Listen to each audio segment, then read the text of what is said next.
আচ্ছা, জীবনে কখনো কোনো মৃত ব্যক্তিকে গোসল করিয়েছেন?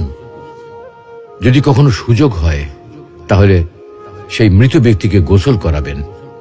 তখন খুব কাছ থেকে দেখবেন মৃত মানুষের দেহটা কতটা অসহায় লাগে, মৃত্যুর পরে মানুষের দেহ কতটা ভয়ের কারণ হয়ে দাঁড়ায়। সুযোগ পেলে রাতে লাশটা পাহারা দেবেন, তখন বুঝতে পারবেন প্রিয় মানুষটার লাশ রাতের বেলায় আপনার কাছে কতটা অদ্ভুত লাগে, কতটা ভয়ের কারণ হয়ে ওঠে, কতটা আতঙ্কের কারণ হয়ে যায়। সুযোগ পেলে মৃত ব্যক্তির শরীরে একটু হাত লাগিয়ে কিছুক্ষণ তার স্পর্শ নেবেন।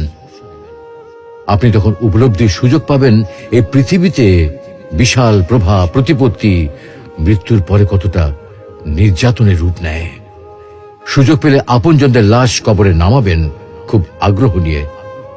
শেষবারের মতো মৃতদেহের মুখটি একবার দেখার চেষ্টা করবেন এবং বারবার উপলব্ধি করার চেষ্টা করবেন এই মৃতদের সাথে অনন্তকালের যাত্রার পথে এটাই আপনার জীবনের শেষ দেখা। সুযোগ পেলে মাঝে মধ্যে কবরস্থানে গিয়ে নীরবে কিছুক্ষণ দাঁড়াবেন। এরপর মনে মনে চিন্তা করবেন জীবনের লাভ ক্ষতির হিসাব। এই মৃত মানুষগুলো এই পৃথিবীতে কি করে গেছেন, কাদের রেখে গেছেন। যাদের রেখে গেছেন তারা কি কখনো এই মৃত মানুষগুলোকে স্মরণ করার জন্য কবরস্থানের আশেপাশে একটি বারের জন্য কি দেখতে আসে?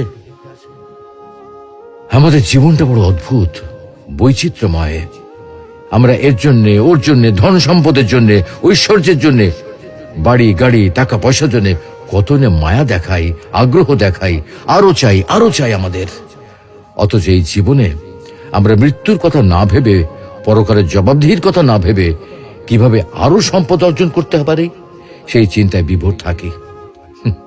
হায় রে জীবন, এখনো সময় আছে, ফিরে আসুন মহান রবের দিকে।